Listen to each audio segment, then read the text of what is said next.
Pengacara kondang Hotman Paris Hutapea menyatakan bahwa Peggy Setiawan masih berpotensi ditahan kembali oleh Polda Jawa Barat terkait kasus Vina Cirebon. Ia menyebutkan bahwa Peggy belum sepenuhnya bebas secara substansi dan proses penyidikan bisa berlanjut jika penyidik memperbaiki pelanggaran hukum acara yang sebelumnya menjadi dasar penetapan Peggy sebagai tersangka. Pernyataan Hotman Paris ini dibantah oleh Tony RM, salah satu pengacara Peggy Setiawan. Tony menegaskan bahwa kliennya tidak dapat kembali menjadi tersangka setelah putusan sidang pra-peradilan keluar. Ia menunjukkan 3 surat dari Pengadilan Negeri Bandung yang diperoleh tim kuasa hukumnya, yaitu surat perintah penghentian penyidikan atau SP3, surat pencabutan status tersangka, dan surat perintah pengeluaran tahanan. Perbedaan pandangan ini berpusat pada interpretasi terhadap konsekuensi putusan pra-peradilan.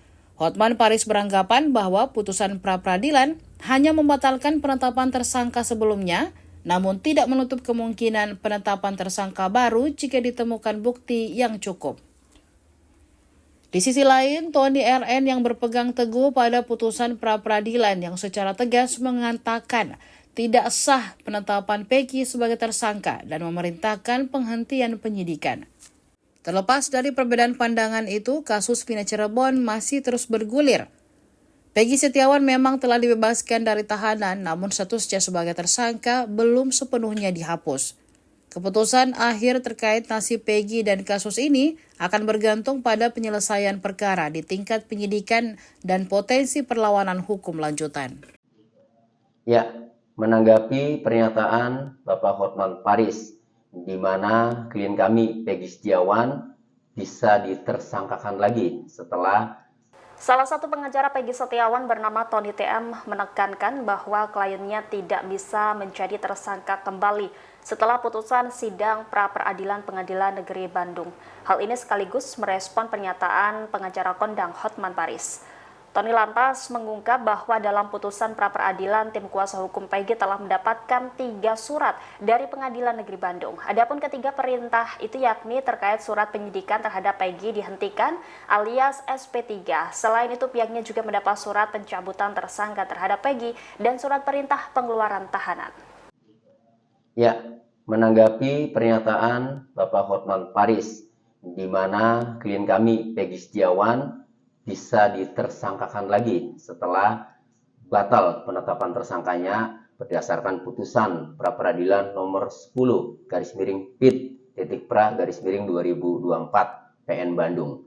Jadi begini, di dalam amar putusan pra-peradilan Peggy Setiawan ini, pada angka 5 itu dinyatakan bahwa menyatakan tidak sah segala keputusan atau penetapan yang dikeluarkan lebih lanjut oleh termohon yang berkenaan dengan penetapan tersangka atas diri pemohon oleh termohon.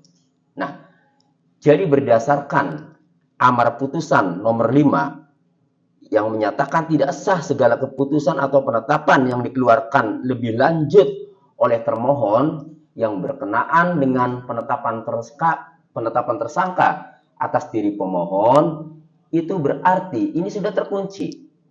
Ya, berarti Peggy Setiawan dalam kasus pembunuhan Vina Eki ini, Peggy Setiawan klien kami ini, tidak dapat ditersangkakan lagi karena sudah terkunci di dalam amar putusan nomor 5 tadi.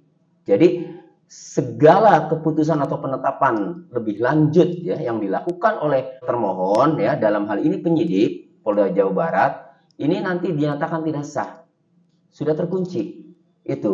Nah, kemudian di dalam pasal 83 KUHP, putusan pra-peradilan itu tidak dapat dilakukan upaya hukum, ya, sehingga putusan pra-peradilan atas nama Peggy Setiawan yang menyatakan penetapan tersangkanya itu batal demi hukum, kemudian tidak dapat ditersangkakan lagi berdasarkan amar putusan nomor 5, ya, ini sudah final, sudah berkekuatan hukum tetap itu.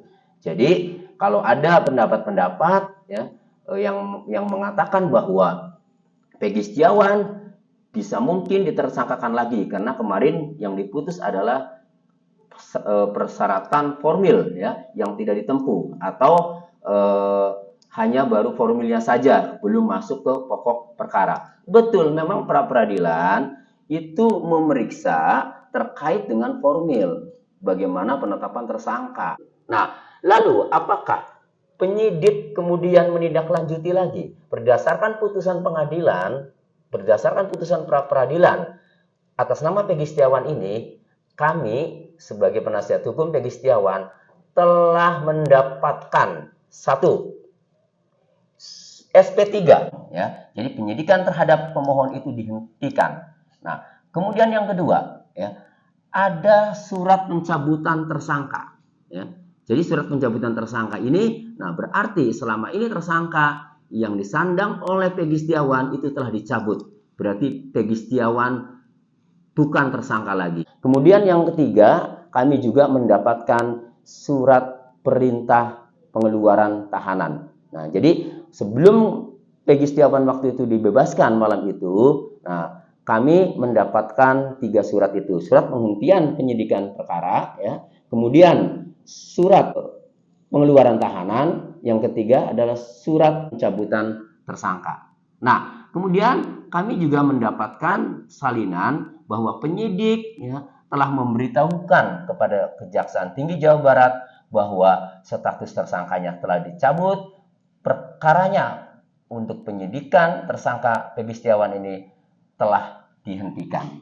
Itu. Nah, sehingga kami berkesimpulan bahwa Peggy Setiawan ini tidak akan bisa ditersangkakan lagi ya. Kecuali silakan penyidik kalau mau membuka lagi ya, atau melanjutkan perkara kasus Pina Eki ini, silakan telusuri dari nol, silakan usut lagi, selidiki dari nol ya. Karena banyak sekali kejanggalan-kejanggalan pada putusan Pengadilan Negeri Cirebon atas nama 8 terpidana itu, diantaranya adalah 6 handphone yang tertuang sebagai barang bukti dalam amar putusan atas nama 8 terpidana itu belum pernah dibuka. Isi percakapan, riwayat percakapan atau media sosialnya di 8 handphone itu tidak pernah dibuka. Kemudian ada lagi CCTV. Kesaksian Dodi Irwanto dan Gugun Gumilar itu tidak pernah dibuka. Nah, itu kan ada kejanggalan, sehingga penyidik Polda Jawa Barat kalau melakukan penyidikan lagi terhadap kasus Pina Eki ini, cobalah buka CCTV, cobalah buka handphone yang sudah disita, yang sudah menjadi barang bukti. Download Tribun X sekarang, menghadirkan lokal menjadi Indonesia.